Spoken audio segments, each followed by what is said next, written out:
Sir ಈಗ ಏನು point ಏನು ಕೋರ್ಟ್ ಆರ್ಡರ್ ಆಗಿದೆ ಅದ್ರ ಬಗ್ಗೆ ಅಂದ್ಬಿಟ್ಟು ಮತ್ತೆ ರಾಜ್ಯ ಸರ್ಕಾರ ಏನು ಮಾಡಬೇಕಿದೆ ಇಷ್ಟೇ ವಿಷಯ. ಒಂದು ಸೆಕೆಂಡ್ ಸರ್ ಒಂದು ಸೆಕೆಂಡ್ ಸರ್ ಒಂದು ಸೆಕೆಂಡ್ ಕ್ಯಾಮ್ರಾ ಸರ್ ನಾನು ತಮ್ಮ ತೋರಿಸಿದಾಗ ನಿಮ್ಮ ಹೆಸರು ಹೇಳಿ ಸರ್. ಮೋದಿ ಫೋಟೋ ಕಾಣ್ತಾ ಎಸ್ ಸರ್ ಇಬ್ಬರು ಹತ್ರ ಬರು.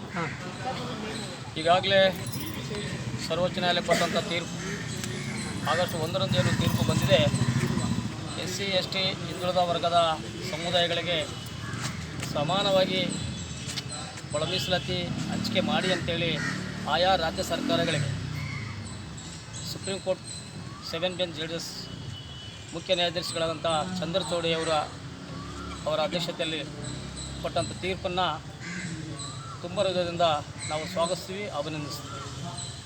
ಈಗಾಗಲೇ ತೀರ್ಪಲ್ಲಿ ಹೇಳಿದ ಹಾಗೆ ಕರ್ನಾಟಕ, ತೆಲಂಗಾಣ, ಆಂಧ್ರ ಮತ್ತು ಕೇರಳ, ಮಹಾರಾಷ್ಟ್ರ ಎಲ್ಲ ರಾಜ್ಯಗಳಿಗೆ ಜನಸಂಖ್ಯೆ ಅನುಗುಣವಾಗಿ ಮೀಸಲಾತಿ ಒಳ ಮೀಸಲಾತಿ ಕೊಡಬೇಕು ಅಂತೇಳಿ ಆದೇಶ ಏನು ಉಲ್ಲೇಖ ಮಾಡಿ ಕಳಿಸಿದ್ದಾರೆ.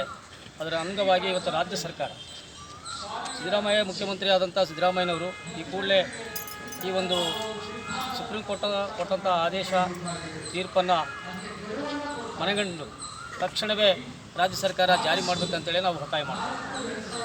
ಅದರ ಜೊತೆಗೇ ಸುಮಾರು 30 ವರ್ಷಗಳ ಕಾಲ ನಿರಂತರ ಹೋರಾಟ ಮಾಡಿದಂಥ ಹೋರಾಟಗಾರರಂಥ ಸನ್ಮಾನ್ಯ ಶ್ರೀ ಮಂದಾಕೃಷ್ಣ ಮಾದಿಗಣ್ಣವರ ನಾಯಕತ್ವದಲ್ಲಿ ಈಗಾಗಲೇ ಆಂಧ್ರದಲ್ಲಿರುವಂಥ ರೇವಂತ್ ರೆಡ್ಡಿ CM ಅವರು ಕೂಡ ಹೇಳಿಕೆ ಕೊಟ್ಟಿದ್ದಾರೆ ಮತ್ತು ಚಂದ್ರಬಾಬು ನಾಯ್ಡು ತೆಲಂಗಾಣ CM ಮತ್ತು ಆಂಧ್ರ ಪ್ರದೇಶ ಚಂದ್ರಬಾಬು CM ಅವರು ಕೂಡ ಹೇಳಿಕೆ ಕೊಟ್ಟಿದ್ದಾರೆ, ನಾವು ಜಾರಿ ಮಾಡ್ತೀವಿ ಅಂತೇಳಿ.